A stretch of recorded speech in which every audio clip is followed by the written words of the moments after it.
All right. Well, yeah, Adam, I'll let you kick it off here.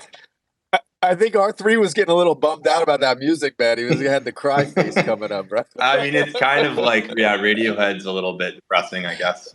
But I like. No, I've tried to pull up Chain and Zero G, but I sent them invites, guys. If you want to come up, just raise Yeah, your hand. feel free to Maybe you're come not up and seeing show it. up here. No worries if you want to just listen down in the audience as well. And also, really, Yeah. anybody, like I see desktops here, like definitely feel free to come up desktop. And really anybody else who wants to come up and talk. I think a large part of this conversation is to get feedback and really just talk with collectors that are basically the people that actually use Emblem Vault and probably have the best questions to ask, right? Like Adam and I. Like Adam now works for Emblem Vault, so he's like kind of a biased source, I guess. So like we need people to come up and. I'm biased, man, so don't believe a word I'm saying now. Yeah, exactly. No, for sure. I mean, look, we're absolutely here to listen and give feedback, share what we're doing. Just trying to build this thing out to make historical NFTs even more accessible for even more collectors. And so today's an exciting day. I mean, we Shannon's, who will join in a minute. He's got to get to his phone. He's in front of his computer and stuff, so he's going to be a bit.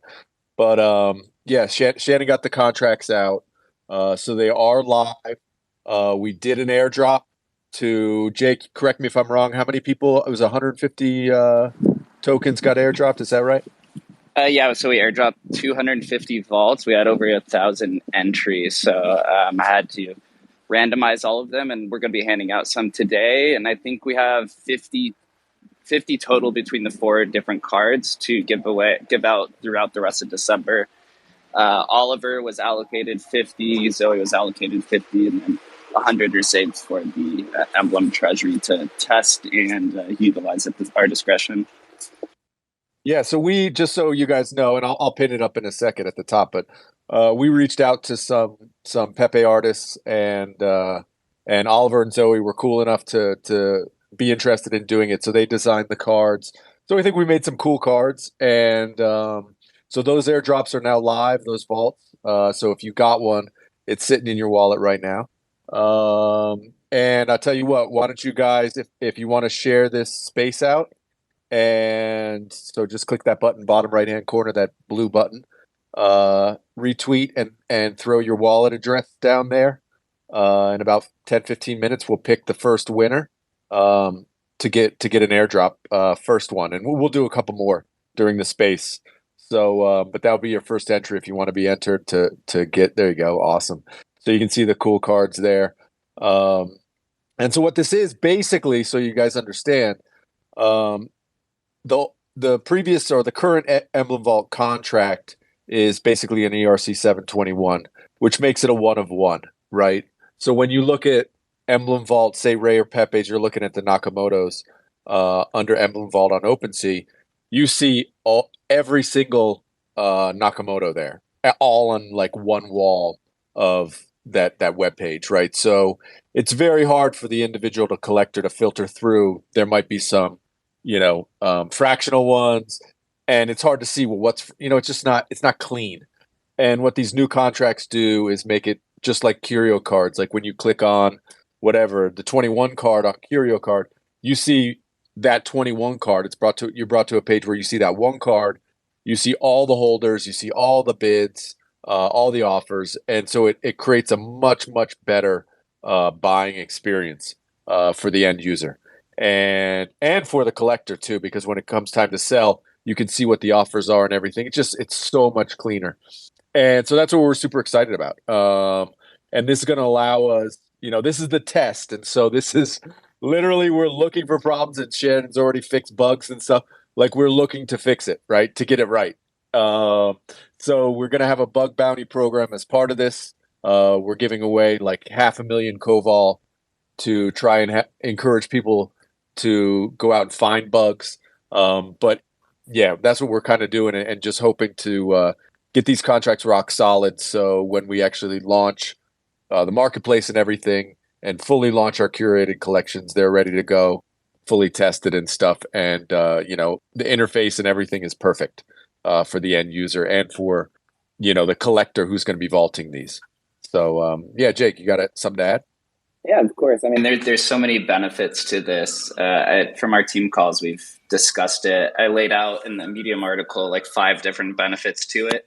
I think the most important one, we could kind of just like go through all the different features, but I think the most important one is kind of the anti-scam feature, where since these are ERC 1155 vaults, the vault won't mint until till the correct asset is inside the vault. Desktop posted a picture earlier showing he created a token called EV Scam Legend or something like that, and sent it to the vault for the EV Test Legend. And even with that asset inside the vault won't mint because the EV Test Legend is not inside of it. So we think this is going to save a ton of headaches, and it's going to save a lot of people's currency as well. And you can even go in, and I was messing around with it earlier, you can go have the EV Test Legend inside, and then you could send, if you wanted to, for some other reason, send multiple of it, or send, let's say, a rare Pepe inside the EV Test Legend, as long as that's the correct, as long as there's at least one of that correct asset inside the vault, it'll mint. And we also set it up to a way to register divisible tokens. So if people are going in and they're going to try to send 0.5 of EV Test Legend, it won't probably read it until there's one full asset inside of it. But we do encourage people to go and mess around with it and try to break it, because as we know, and as we've seen with Emblem Vault, these people who have malicious behavior will find very roundabout ways to try to scam a few ETH off of somebody. They get very creative. If you guys look at the cards, the common card is actually divisible. We made one of the cards divisible so that people can try all these kind of different tricks and stuff. So if you find a flaw or a bug, send us a DM. Tell us about it, especially if it's some sort of exploit. And you will be rewarded for finding bugs. So yeah, that's kind of where it is, and we appreciate all you guys, taking part in it. Trading. Jake's already. I think you sold what? You sold one of the rare ones for some, I don't know, 0.02 or something like that earlier today. Somebody bought one. Yeah. I mean, I listed it low just to try to encourage trading. We had this debate. We kind of figured it would go one way or another. It's either everyone that gets one holds on to this and doesn't sell it, which is unfortunate, but we get the collector appeal to it. This is why we actually held a bunch back to try to, set a bunch at a very low price to kind of encourage trading, because we're really, again, trying to test the WETH bids, the bidding system, the purchasing, and all the roundabout ways to it. So that's why I went in and I just listed one at 0.02. And I believe Shannon bought it just to kind of test it, because we also have to go across across all the other marketplaces as well. So we're going to have a treasury to be able to do that. Yeah. One other thing is artist royalties on this. This is obviously a big deal for a lot of people, especially in the Pepe community and artists in the Pepe community. The ability for artists to get royalties on here. That's a feature. Hopefully going to roll it out in the next couple days to give it a try. Part of the deal with Oliver and Zoe was they would be able to get royalties on their work. So, we're supporting that fully, and we'll see how it goes. Well, you guys know with contracts, these things are tricky, man. It's super tricky. So I expect more issues, but that's what we're having fun with and hopefully fixing and going forward. Yeah.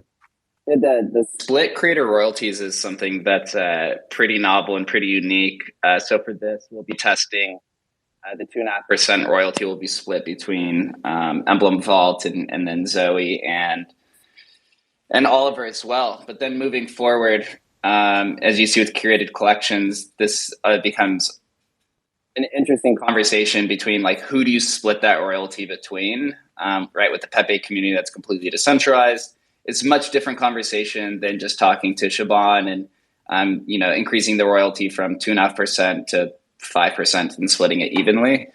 So I think it's going to be an interesting experiment and project moving forward. And then that, of course, because royalties go higher in kind of the wave of anti-royalties, brings a very interesting question, which we've begun discussing internally, of how do we go about that? Is that the right method? And what are some strategies that the Emblem Vault has to implement moving forward to ensure royalties, or just, some sort of revenue model to kind of keep the doors open and not shuttered. So it's going to be fun moving forward to say, but it's a big benefit to all these different communities that are on Counterparty or Doge Party or Namecoin or whichever ones are integrated forward, that, you could go mint a cheap asset or mint on a blockchain that's more culturally appropriate to you, and then create a curated collection on Emblem Vault to have more liquidity and awareness to it, and just maybe even a better chance to hit the OpenSea Top 100 leaderboard, very similar to kind of like how Art Blocks is had done it, and I think Braindrops and a few other ones are doing that as well. So we'll see some very cool similarities. Yeah, I'm excited to actually discuss, and if you guys on stage now want to even chime in here, what you guys think about royalties in relation to, some of these projects. Like, what would be the way? I mean, because it's really, there are multiple ways we could approach it. Like for Pepe specifically, how would royalty be split? Is it even a good idea? Is it way too complicated and shouldn't even be done? I'd love to hear either Chain or Zero G, what you guys think about that. Just to start getting some feedback from the community on what you guys think about that. I mean, you go first, Zero. I mean, that's really complicated because we have with the Pepe community, we have a lot of the artists aren't even around anymore, and their original, we don't even know who they are. Some of them were completely anon, and they didn't leave any contact info. I mean, for the people that are still around, I think that could be a cool idea. I just had a quick question too, though. So with the changes that are coming up, is that going to completely supersede the ERC 721 model, or will that still be an option? Because, like, as an example, I noticed someone was asking earlier today about NTFI. And that was a good use case for Emblem. They had ERC 1155 assets that, they can't actually use for that lending program. So, Emblem actually fits a nice niche there for. Yeah. Yeah. No, the 721s are still going to be there. This is us just creating unique curated collections for specific collections. Right? Okay. So each one has to be done literally by hand, manually, to begin with, at least. So okay, I got it.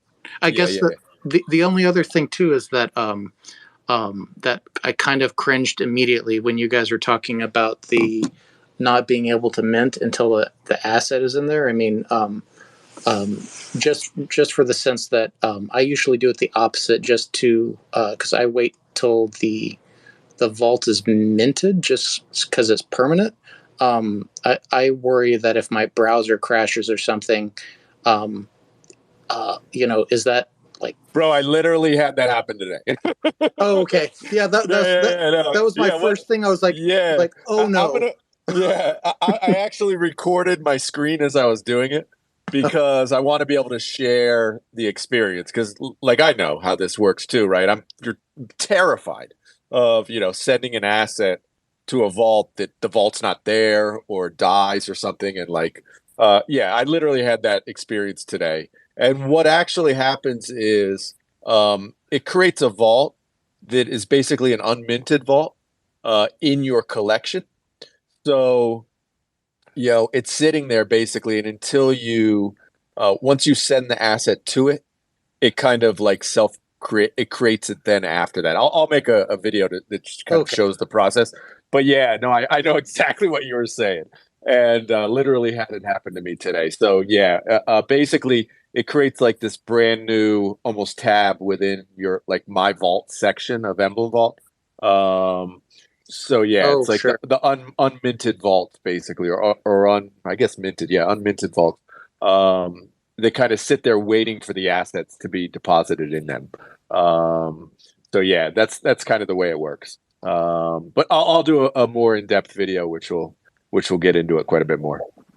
Yeah, there's a new tab on there, as Adam said, the curated, and then there's minted and unminted. You'll see it's a big step to prevent all of those scams. And then as you're mentioning too, with the existing ERC 721 and the 1155, there will be a migration period for each individual collection, where you'll be able to take the Rare Pepe or Spells of Genesis ERC 721 vaults and move them over to the new ERC 1155 curated collection.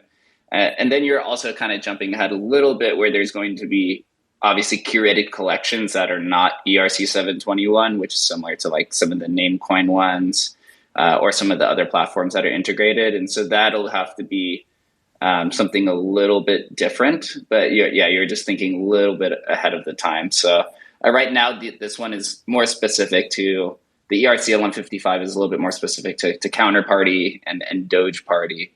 But there will be ERC 721 curated collections as well.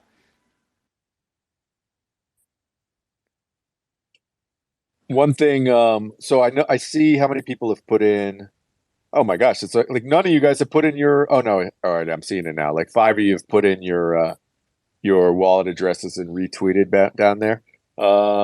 If any of you just joined the space, if you want to be a part of our first giveaway, we're going to do at least one more during the space. But just retweet the space. Just click that button in the bottom right hand corner, that blue button, and post a wallet address down there. And in like 5 minutes, I'll do the first giveaway. I want to hear Chain Left's thoughts on the royalty stuff.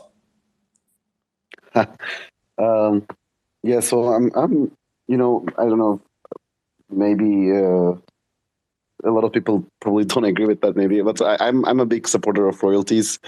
So I've been very critical of places like Blur and stuff like that as well.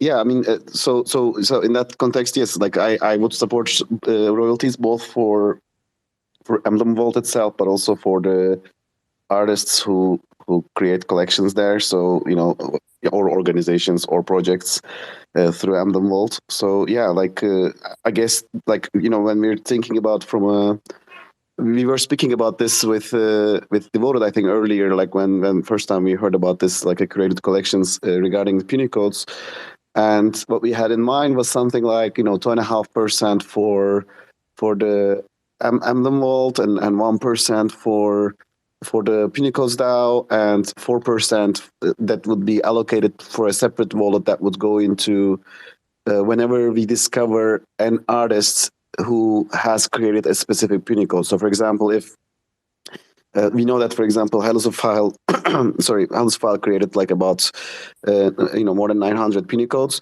So, if any of his puny codes would get resold on the secondary market, that wallet would essentially be populated with all those sales, and 4% of that sales royalty would be sent to Hallusophile every month. That was the kind of idea we had. Of course, it will be a multi-sig wallet and everything.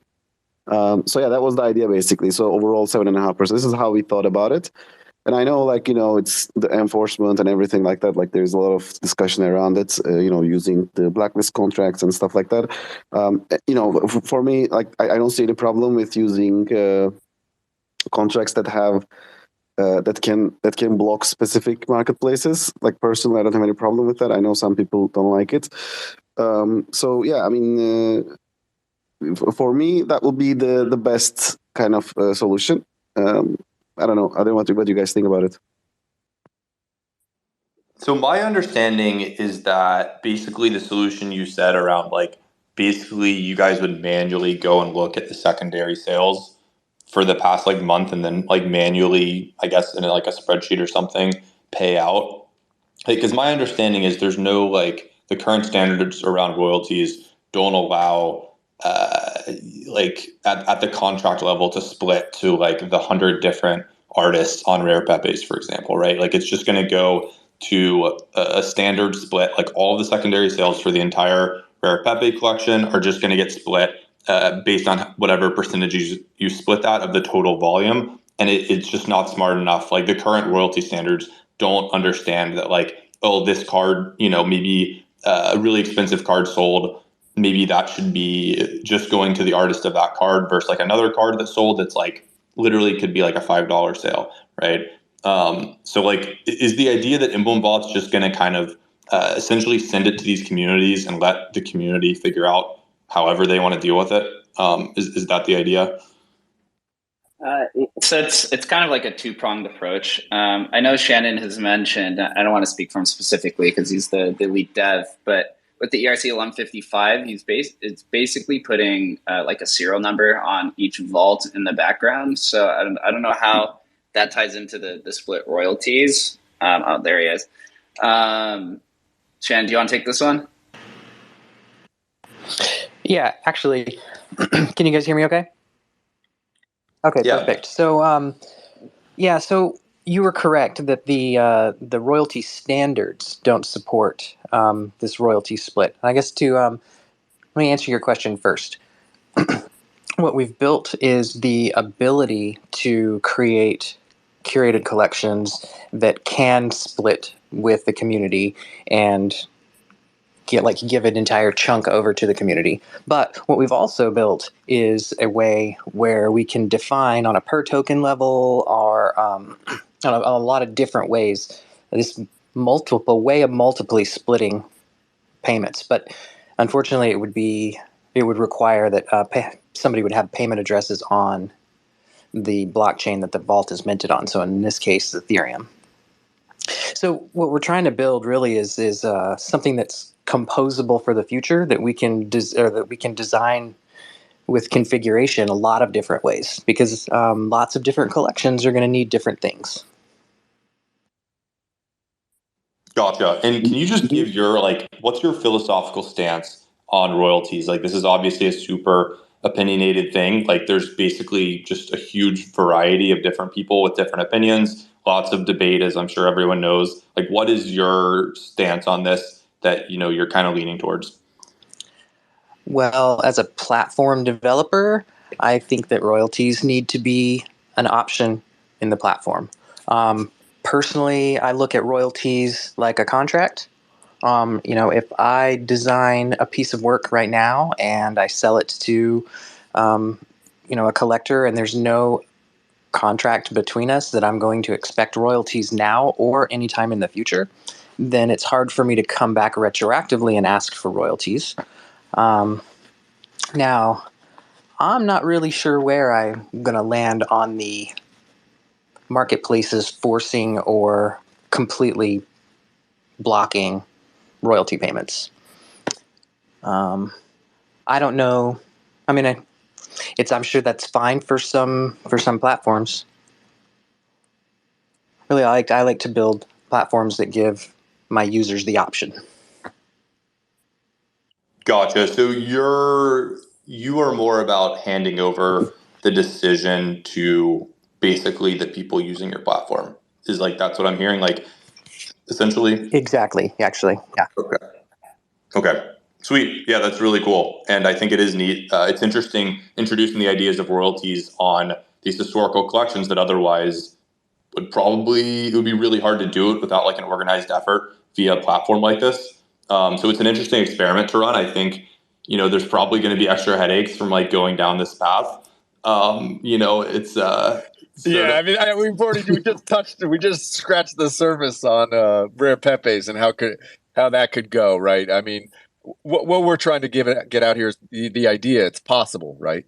And so how communities are going to deal with it, how the Rare Pepe community would deal with it. It may be too complicated to even do, right? There may be too many, cooks in the kitchen. It may not be possible. I completely agree. So, but it is there, and certainly we've already spoken with artists and stuff who are really excited about it, right? Chain has his hand up, and Jake, go ahead. I just wanted to ask a question actually. Like, do you guys know how Curio cards or Data Crypts and Weirdos handle this loyalty? Because they have their contracts, right, on Ethereum, and they have royalties, if I remember correctly, both of them, on their wrapped contracts on Ethereum. So I wonder, like, how they do it. Like, for example, do they get certain amount of percentage from the sales, and do they distribute it to the artists, or how do they do it? Yeah. So I'm not sure about Data, but Curios basically goes to a multi-sig that the artists are all signers on. It's because it's not split in any other. It's split between the artists, and so it just basically goes into a multi-sig, and then it pays out directly from there. So yeah, the payment from OpenSea goes into a multi-sig, and then gets distributed that way. Yeah, the question is, how are they distributing? Are they being like smart about it, or is it literally just like, hey, we have a certain amount of artists, it's going to be an even split, 8%, 8%, 8%. Yeah, I'd love to know it's literally split down. Each artist gets the exact same share. Yeah, which I think was, I think nobody really contested it too much, but obviously it's a bit unfair when you have one artist who has one card that's lightly traded, and you have other ones that have been 30% of the total volume of Curio, right? So yeah, that can get really tricky. That's crypto, right? It gets really tricky when it starts getting into that sort of stuff. But I know Curio just split it evenly, and it happened so quick and was such a surprise that I don't think the artists were bummed out about it necessarily. But as you see that your cards become the most collectible, most valuable ones, I think maybe some bad feelings probably happen there to a degree. Jake, go ahead.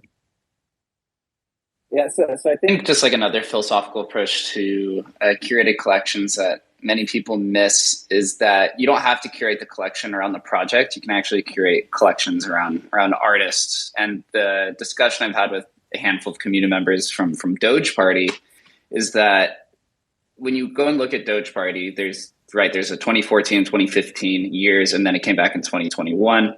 And then 2021 and newer, you have Doge or Rare Doge, which is kind of like their Rare Pepe. But anything before that, it's the artists who are taking those tokens and going and building different projects. Like you have Little Shibe, for example, who's building Doge World with all his 2014 tokens. You could literally just create a Little Shibe collection with all of his tokens as an ERC 1155 collection, which may be easier for him to go and sell all those tokens individually than it is to be, pooled as some sort of other project. Or you can even go farther and say, hey, we have all these unique one of one, or these unique tokens that existed on Counterparty in 2014. We can create just a 2014 Bitcoin NFT curated collections, and then have things like Umbrella and Siba and some of these other B Keychain, some of these other unique ones. So there's a lot of different options to go about it. And I think that's why it's cool that we get to sit here and have this type of conversation, because it's not just a one size fit all. With Rare Prepes, you obviously want to have the whole collection of 1,774, because it's probably going to easily sit inside the top 10 on OpenSea just from a sheer volume, because when I did the math, it's literally 57 times more unique tokens than it is on Curio cards. But when you're moving into some of the newer side of Counterparty, you have artists who are utilizing it just from the artist perspective. And so you might want to go there and create like a Dark Farms Bitcoin NFT curated collection, which might be a little bit easier. So just a lot of possibilities. All right, guys, I'm going to do the first drawing right now. So last chance, the last chance. If you retweet the space bottom right-hand corner and throw your address in there, like in the next 5 seconds, because I'm picking it now. I'm on retweet or whatever, tweetpicker.com. Here we go. 3, 2, 1. Begin drawing. Here we go. Oh, R3, bro. Congratulations, brother. You won the first one, man. Nice. Which card is this? Which card did they get? Jake, which is the first one? Are you going so there's Emblem Common, or is the Common side, or Emblem Epic is the rarest one? Oh, okay. Well, epics we're not going to be giving away today.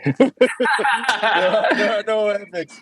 Sorry that I asked our three. Let's give R3. Let's give R3 a rare one, though. There you go, buddy. You'll get a rare one, R3. Thanks, man. Congratulations, brother.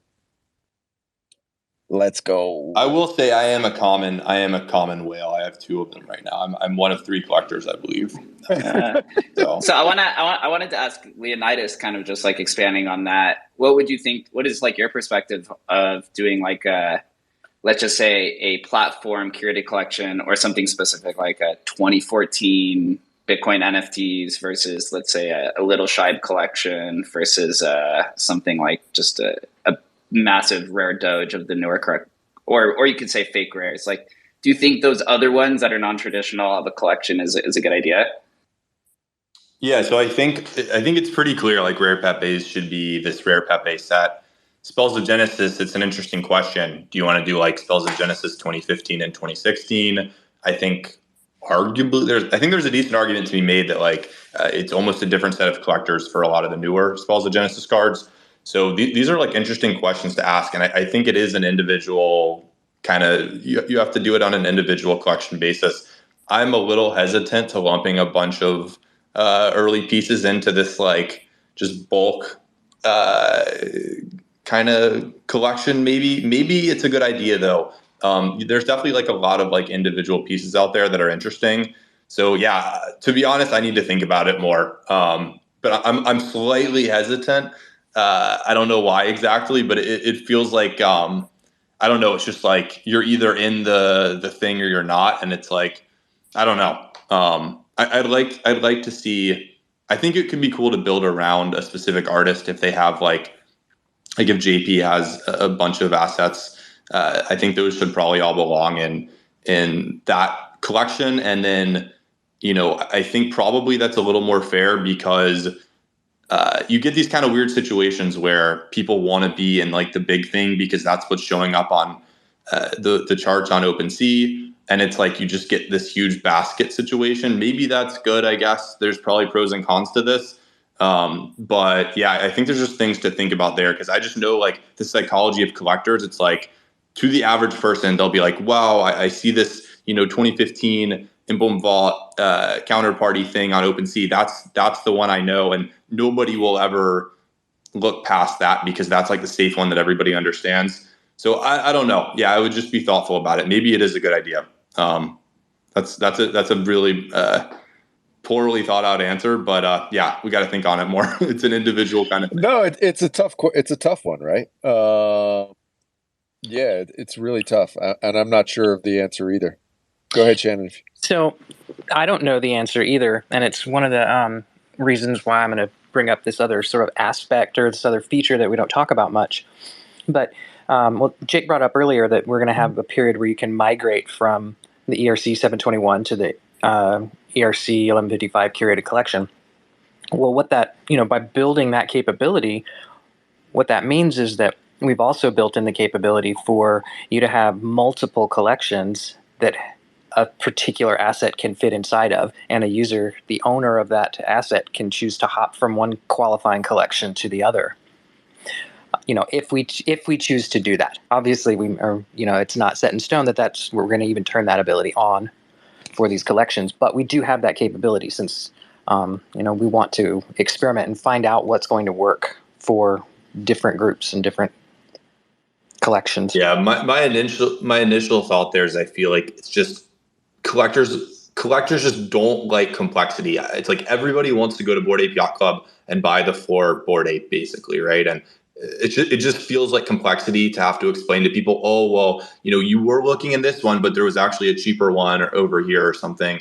So yeah, this is interesting stuff. Like, yeah, these are really I'm with you. I mean, even like the idea of like, oh, well, I don't know, Pepe's. It would be great to just, well, maybe you do Pepe's by season or something, but it's like you want it to be as simple as possible.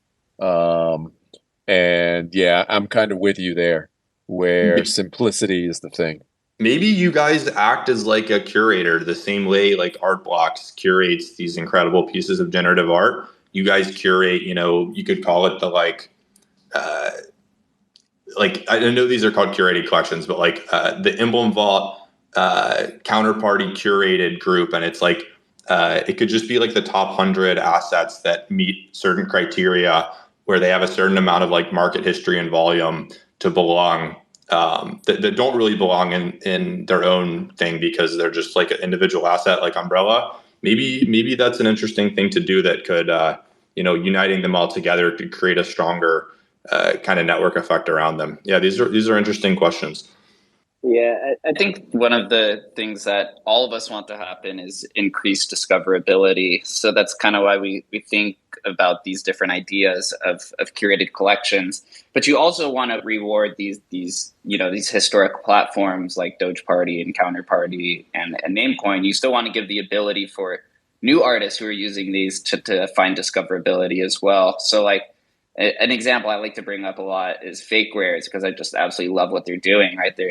They're related to rare Pepes. They have the OG artists, but they're bringing in the newer artists from ETH. And most of these ETH artists, maybe they don't want to use Counterparty, but they do it kind of for the culture. And so we'll have to consistently update with the new tokens, which means we have to have a relationship, with Skrilla and the people who are operating it to make sure that it's the right tokens. But you can work with some of these artists, and I create this theoretical situation where you have a 100% curated fake rare drop where the person drops every single one in an Emblem Vault, because a feature we also haven't discussed so far on this spaces is batch minting, which I think is a very underlooked feature, which is going to prove to be very valuable. Because I don't know if anyone's ever created vaults, but it was very tedious to create the same vault 100 separate times. The new feature gives you the ability to create 100 of the same vault, which could, theoretically just be every single vault for the 100 token drop for whatever the new fake rares are.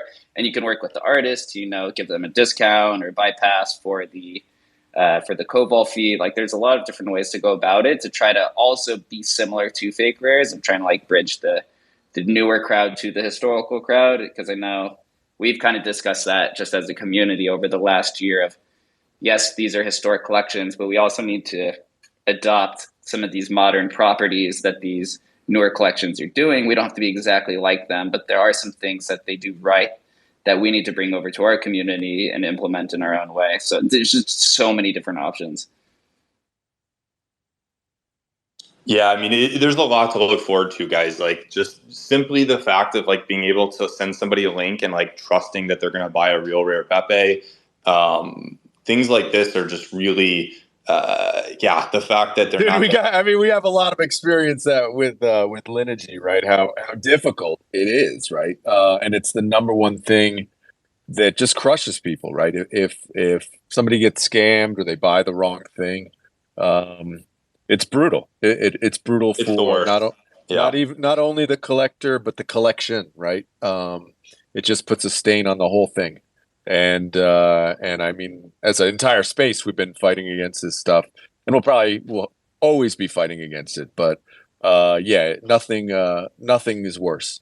And so I think this is it's huge just from that end, because people are smart. We've seen it all across the board with punies and whatever, where guys were adding the slashes in the end or the spaces and all this sort of stuff. I mean, it's never ending. But this will clean up a lot. And that's super exciting for sure.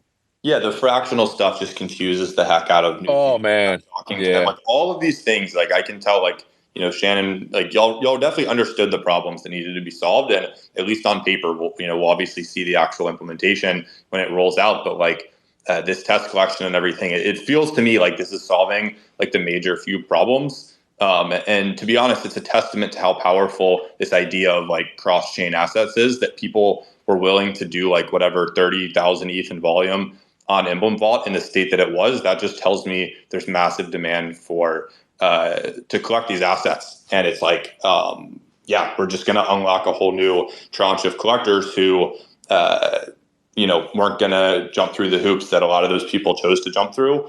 So, dude, I'm just excited, guys. If anybody wants to come up and ask questions, please do so.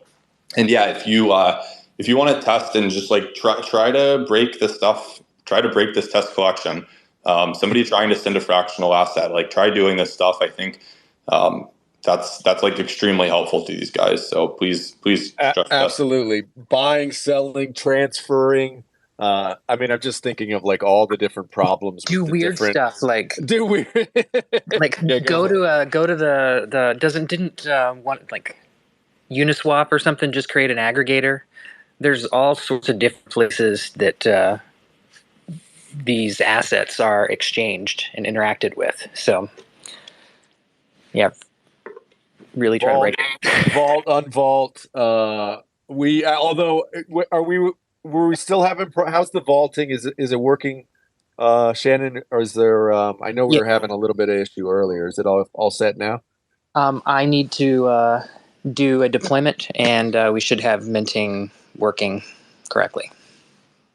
So people should. So to clarify, people should be able to crack the vault and then revault it. Yeah. So currently, opening vaults or claiming vaults is working just fine, but creating new curated vaults is not working once you get to the mint step.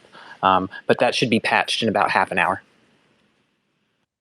Yeah, I think we found at least 4 or 5 major and minor bugs so far. Well, I guess it depends how you classify it from some community members and then from us just toying it around. So all of it really does help. And also personally, I'm just learning a ton over the last week from the tech side of how these things really operate. And I give all the devs in here credit who work on the back end. This stuff is much more complicated than I had anticipated. And I've been in the space for almost 6 years now at this point.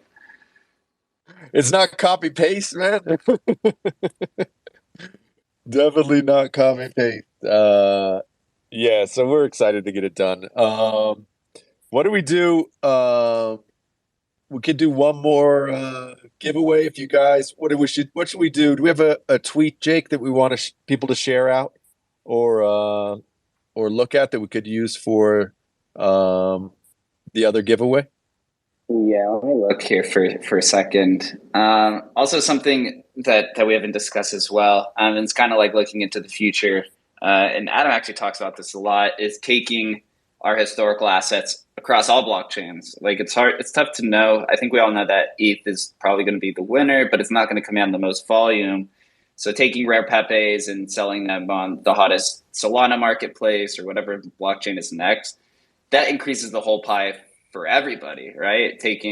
Having cross-chain Pepes or taking spells of Genesis to, I don't know, whatever is the next blockchain. Cardano, man. Cardano, right? We want Charles to be... I don't know if Charles owns any NFTs, man. We got to get Charles involved in this stuff, man. Yeah, I mean, look, I'm a huge... Like, this is one of the reasons I was excited to join Emblem. Like, I truly believe in this future where you're not even going to know what chain you're on. That's my vision, and I could be wrong, of course, but my vision is that. And being a part of the team here that has this kind of tech, which right now it makes it possible.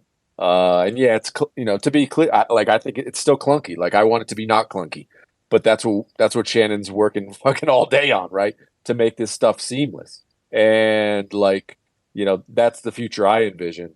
And, to be able to, you just look at the unlock that happened in the last 18 months with Pepe's being able to be sold on OpenSea through Emblem Vault.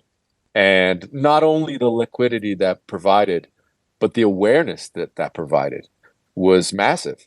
And we all know guys who are on Tezos, and they just live on Tezos, man. They are what they are. They live there.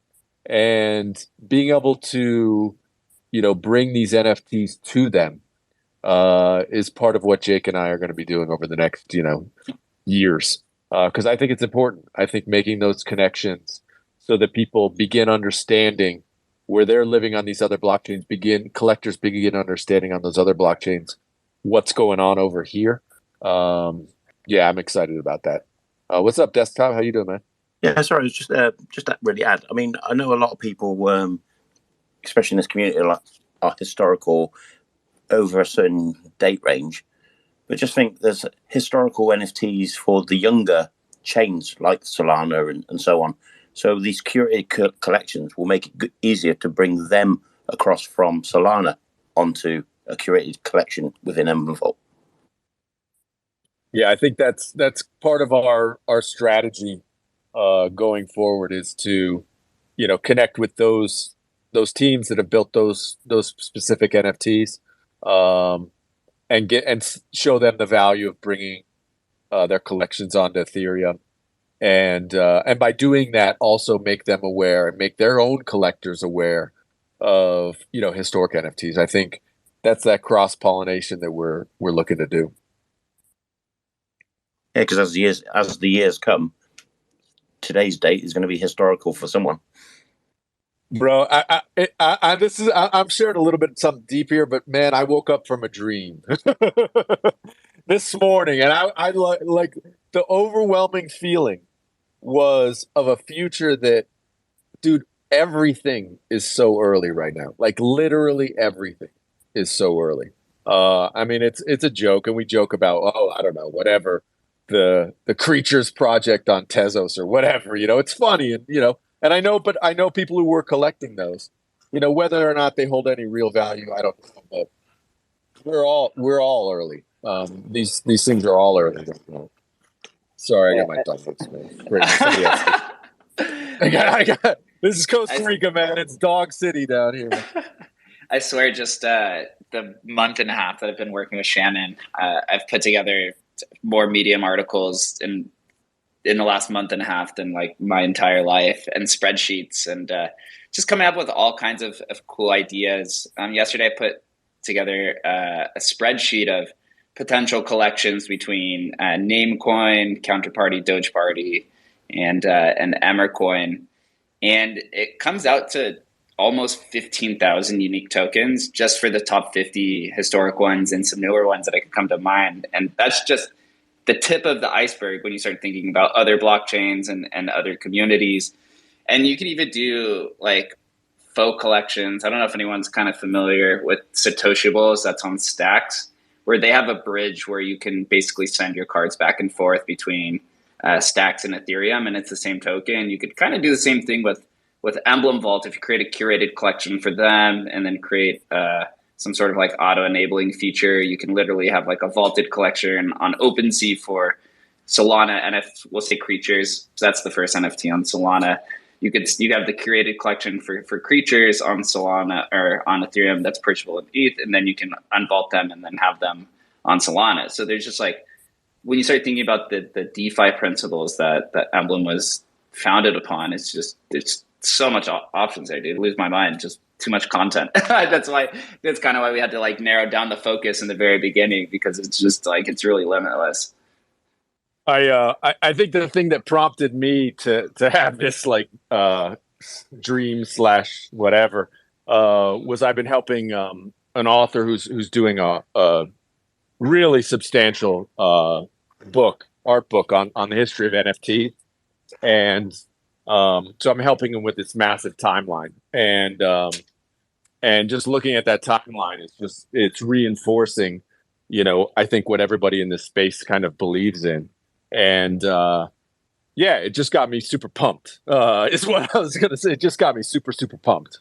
And but I think at the core, it's like, to really believe in these historic assets, you have to believe in this larger, much, much larger blockchain future. And yeah, and I'm just looking back at that timeline of all these kind of historic dates on the history of blockchains and assets on blockchains. It's freaking exciting. Actually, I can't wait to share a bit more of that timeline with you guys. It's freaking massive. It's impossible to put on one piece of paper like Leo's awesome ETH timeline.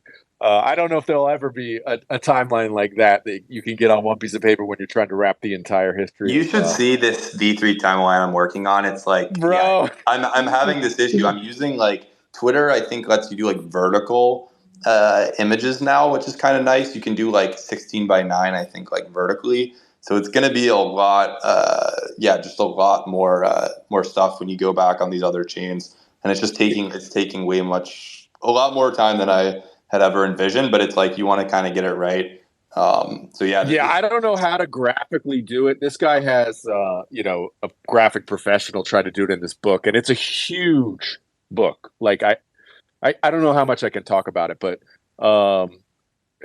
with a big budget, I mean, it's going to be for the space. It's going to be absolutely fantastic for the historical NFT space, and so I'm super excited about it.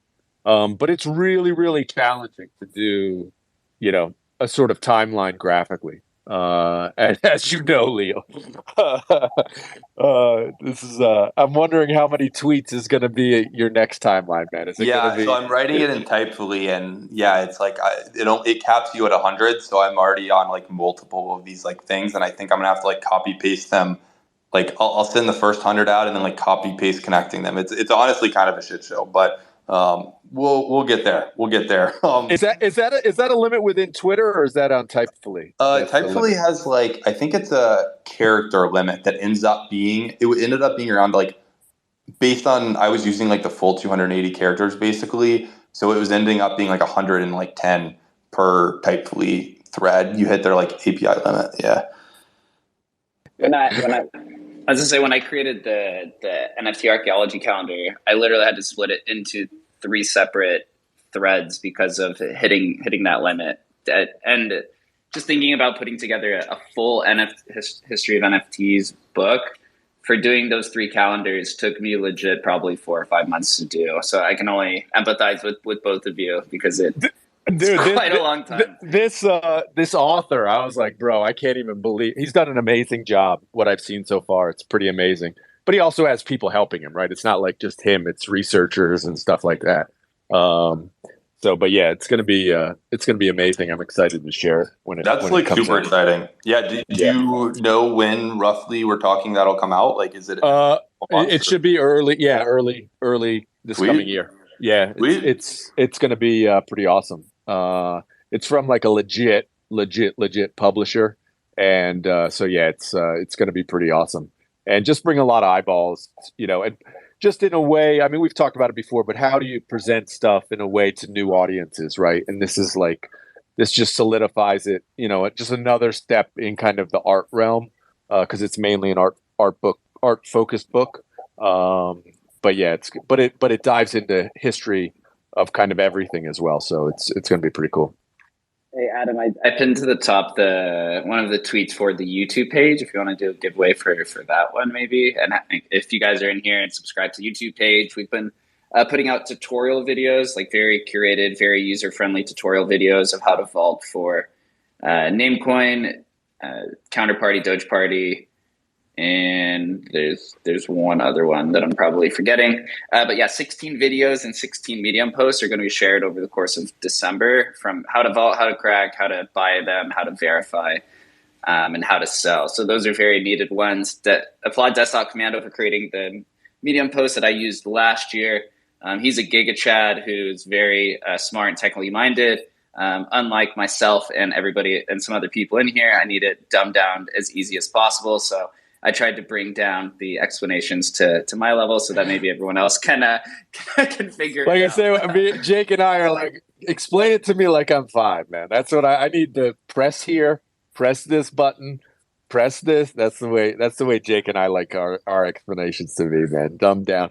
So why don't you guys go ahead, if you want to make sure you're following the Emblem Vault account. I guess that's the most important thing.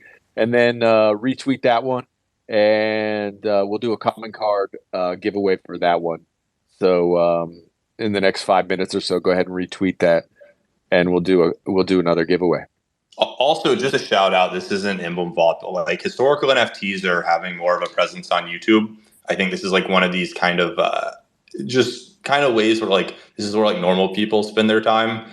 So it's like a good place to create content, in my opinion. So like Zero G is up here. He's got like exploring the vintage space with Zero G, and then like Jake, Adam, you guys both have your podcast that you'll publish too as well, and like go follow all these channels, and like we can definitely extend our community just beyond Twitter and Twitter Spaces and Discord.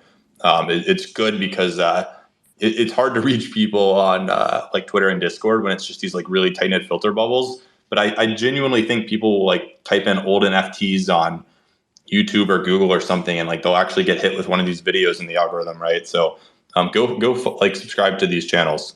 People are putting in a lot of time.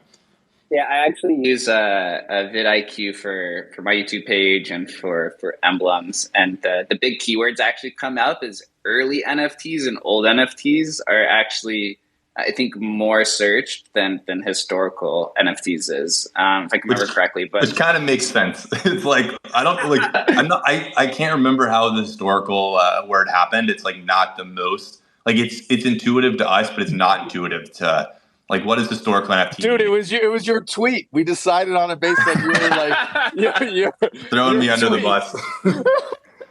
What's funny was, what did I look? I looked that tweet up for was it a conference I was at? Oh no, it was at the Historic NFT Fest in Barcelona. Because I was like, I knew we were doing like a 5-minute talk, and it was they wanted just something kind of weird or whatever, funky talk, and I was like, well, let me do it on how we came up with historical NFTs as like the name, right? And your tweet, it was I was shocked when I found it. It was only like January of this year, when like historical NFTs became like the name of the community was like January of this year. And I was like, holy shit. Like I could have sworn it was like October or something. Yeah, I think that whole August thing happened and there wasn't really a term. And I was like, if we're going to like kind of brand like this to like, so that people understand it, we kind of need to start using like somewhat of a similar term instead of like this just basket of like a dozen terms that don't really mean anything. So yeah, I just decided to always use the term historical NFT when tweeting after that tweet. Yeah. And, we probably would have been smarter to go with old. Old. Old. I like early NFTs. Early, yeah. That's like super self-explanatory. Yeah, because then it's like, well, it's only 12 years old. It's not old, right? Yeah. So early would have been like the wise choice. Yeah, for sure. And it may just end up being similar to kind of how NFTs will just become tokens, and then how in the future things that are called the digital metaverse or digital antiques or anything like that, where it just becomes eliminated and it's just like common vernacular to just call them historics or antiques or just old assets or something like that. So the fun thing is we're living in an age where a lot of these things just sort of emerge. We can't really tell what's going to happen in 2, 3, 5 years from now. And it's been exciting to watch. Shannon, do you have a favorite historical NFT by any chance that you want to share? I do. It's one that I would love to hear it. It's actually an NFT that I created, and it was meant to be a one-of-one access token experiment for somebody investing in a website that I was going to build some number of years ago. Wow. I haven't really talked about it much, but it was it's not really it was more of a utility NFT. It didn't have any art behind it. Haven't talked about it much, but it was it's fun to know that I was that I created one of these things back in the day, doing some of this experimentation as well. Do you still hold this asset? I do. Very cool. Yeah, that's fun. You should probably just write up a Medium post for fun sometime. Just there's definitely people that love stories like that. Yeah, I was when I was doing the research for Emblem Vault, because we're going to have an Emblem Vault category on Leonidas's NFT history wiki, and I was just going through all the old Medium posts, Bitcoin Talk forums, and trying to find anything I could on Shannon and Emblem Vault history, and came to find out that Shannon actually worked for Mastercoin back in the day. I don't think I've actually asked him about that, but can you tell any of us about that experience? I'm sure a lot of people aren't familiar even what Mastercoin even is. Yeah, so Mastercoin was actually came out just before Counterparty did, and it's a very similar sort of protocol. It just kind of it's a layer that lives on top of Bitcoin. So there's another client like the Counterparty client, and it will read specially crafted Bitcoin transactions, and then it would let you do things like create tokens or contracts. It was very similar to Counterparty. But yeah, I got a job there doing their crowdsourced security, like bug bounty program. So I got to learn about blockchain and blockchain security all at the same time. It was super fun. But I very quickly found myself in the counterparty community. Even though I worked on Mastercoin, it was I was kind of trying to fire hose, so I was playing with all of it. But counterparty was really the fun community. So what in Counterparty, what was your first token or collection you collected and got into? It's funny that you ask. I didn't really collect much back in the day. At just very much like now. Now most of my collection is stuff that's been donated to me. I tend to spend my time building tools and building the software rather than and just kind of watching all of the collecting go by. So I'm building these tools to help facilitate it, but I'm not actually collecting myself. Gotcha. Yeah, no, that's a fascinating angle to come at it from. It's such a common theme, honestly. I'm sure Leo and everybody here has talked to a bunch of people from 2015, 14 who didn't. They maybe made their own. They maybe claimed names on counterparties and stuff, but they weren't actively kind of collecting. It's interesting. Well, they weren't collecting to make money for sure. Like I don't think people were. No, nobody had this thesis. Like literally zero people had the thesis. Yeah. Otherwise, the prices would be a lot higher, right? So. Literally zero people on Earth. There were no people who thought anything of it. I guess maybe. Well, I'm trying to think. It'd be interesting to kind of think of like where was the first time you saw like a run in prices. I guess it'd have to be Pepe's maybe. I think Spells of Genesis had some moments there where like a Satoshi card. Yeah. I remember seeing like an article like Satoshi for like $1,500 or something. Yeah, had a little run up there. Of course, Bitcoin was like super cheap at the time and stuff. But yeah, it's fascinating to think back on those times. It's like that's the part of the history that's like I don't know, that whole counterparty moment that happened there, and then there's definitely been a rebirth around. Faker errors and all this stuff like that moment in time deserves its own book probably. And if anybody has gone down the Mastercoin rabbit hole to try and find assets, I went down it. It was a dead end for me. If anybody has anything that I'm missing, feel free to speak. I found nothing down that rabbit hole. I don't know if Shannon, if you have any tips or tricks for hunting. About the only way, so you're going to probably archive.org and mastercointalk.org and look for people that were talking about it, similar to the Bitcoin Talk and how people have tracked down old contract creators that way, because everything on Mastercoin is held in a wallet. So there's nothing to mint on Mastercoin. And I'm talking about the OG NFTs. Well, do we want to do that giveaway here? And then also anybody in the audience, again, like totally feel free to come up and ask a question about any of this latest Emblem Vault curated stuff. Like we literally have Shannon here who can give like a really solid answer on any technical stuff. And then Adam and Jake and Desktop who can really give the perspective on the kind of thinking around the historical specifically. So yeah, please feel comfortable coming up. Otherwise, Adam, did you want to do a giveaway? Yeah, give me a sec. I got to do it on my computer, so my brain can't work in two places at once. So give me a second to. I got it. Oh, you got it. You got it. Okay, good, man. Good. No, I'll take over a combo while you do it. Okay, good. Okay, cool. All right. I was just going to mention that for Emblem now we're taking down community requests for features and ideas or blockchain integration requests. So if you guys want to come up here and say anything, that's okay. If you'd rather not, you can message myself or Adam privately and let us know. We now have a list of, it has to be at least 30 or 40 requests. And we do miss some things that maybe we're overlooking that need to be addressed quickly. We are all humans at the end of the day, experimenting in this world that really has no template towards success.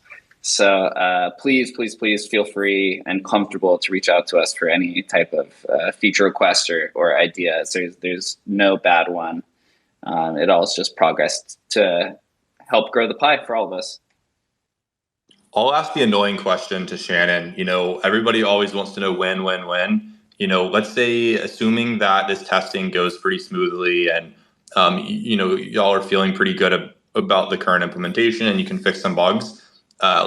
When is the plan to maybe roll this out to a first, real historical collection? Well, with a mountain of unknown in front of me, it's really hard to say. It took a lot to get to this point, but at this point, the deployment of new contracts, the definition of the actual collection itself is relatively automated. And a lot of the features that were just sort of described tonight, that while they're not live, can be used to accelerate that deployment. So it shouldn't take much once we really feel secure with the implementation. Sweet. And have you all decided the first collection you're going to implement?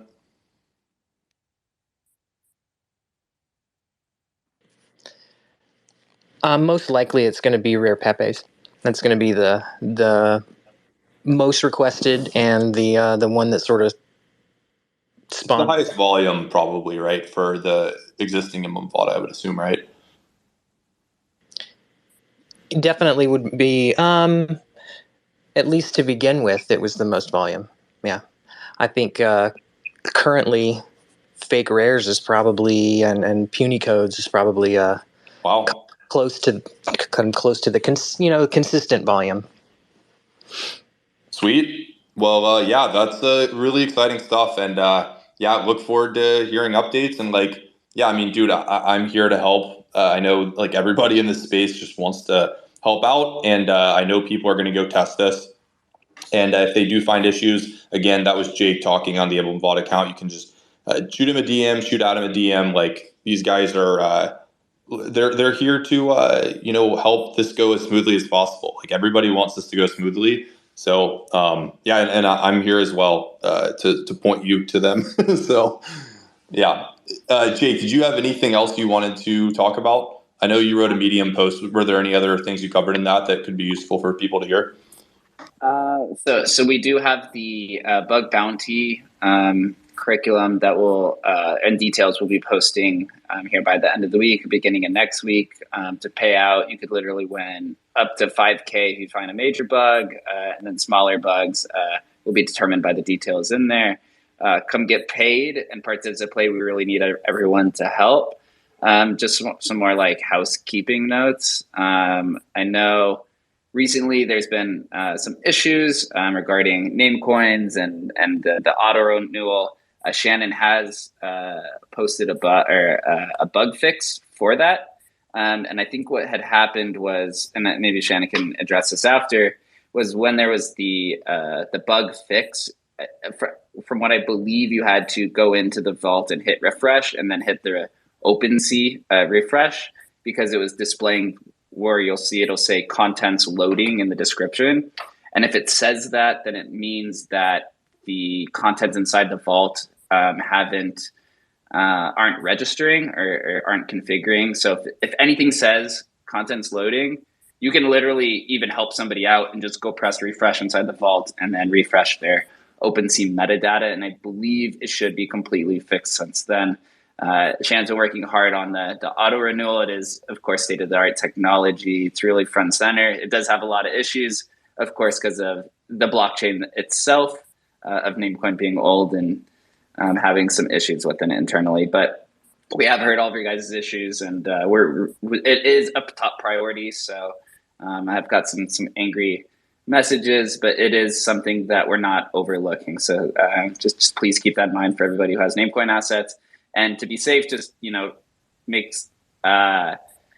safe, put your renewal in your calendar, which is what I do. And we're looking for different suggestions and features to kind of help ease that tension of the auto renewal not triggering.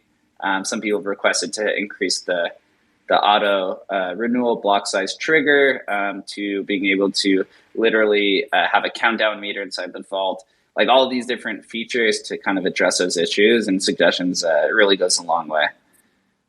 Yeah, I'd like to reiterate that the suggestions, while I know that a lot of people might feel unheard, understand that what we're really doing is paying close attention to all the requests, and this is the type of feedback that has led to all of the features related to the curated collections. Is we've had struggles and issues and scam attempts and all sorts of different stuff. So we sort of take this approach where we really look closely at all of the feedback. So definitely, please don't hold back on the feedback. And we got a winner. I'm going to tweet it out now. It's Wait. Oh, I have a drum roll. Oh, look at you, man. And the winner is Camner 8 or something like that. I don't know. I'm going to tweet you right now. Just shoot me a DM with your wallet address, and we'll get you hooked up, man. So thanks, everybody, for retweeting. Appreciate you guys. Nice sound effects, by the way, bro. You really got it together. We're upgrading our game a little here.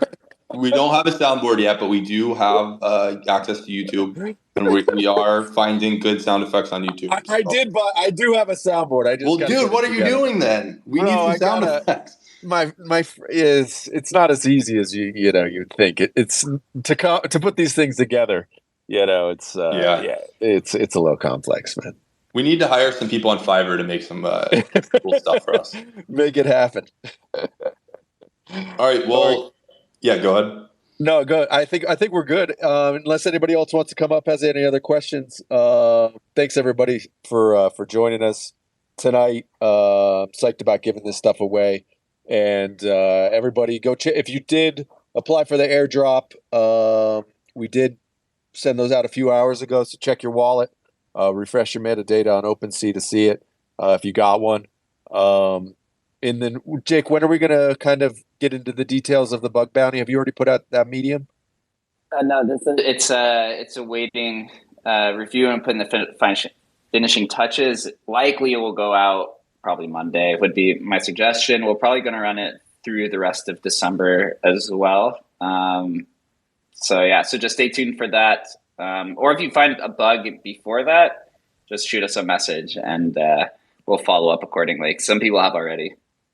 Yeah, absolutely. If you guys see anything that's wrong with it, that doesn't happen, anything from transfer sales, anything, definitely just shoot us a DM. Our DMs are open. And we want to get this thing right.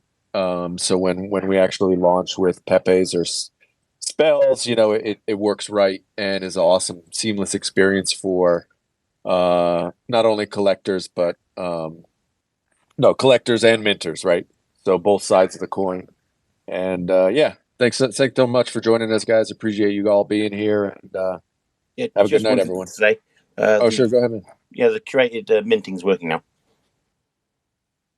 Solid. Let's go, baby. I mean, it's such a big difference. I mean, you guys, if you've ever minted an Emblem Vault, you have to, copy paste the title and, the image and all that sort of stuff. It's a drop down selector card, which is pretty freaking awesome. So, we're psyched. And my fake scam one still won't work either. It's still locked and won't do anything. I love how Desktop Commando is like, let me see what I can do. I want to break this thing, man. I love that, dude. Thanks there's $5,000 out there, guys. That's right, bro. I imagine there probably are bugs. So, if you want to go spend a few hours, it's really not a bad risk reward, in my opinion. Sweet. Have a good night, everybody. Thanks guys. For coming up, Shannon. Thanks, Shane. Thanks, DOG. Thanks, Desktop. Thanks, Jake. Appreciate you guys. Peace. Bye, everybody.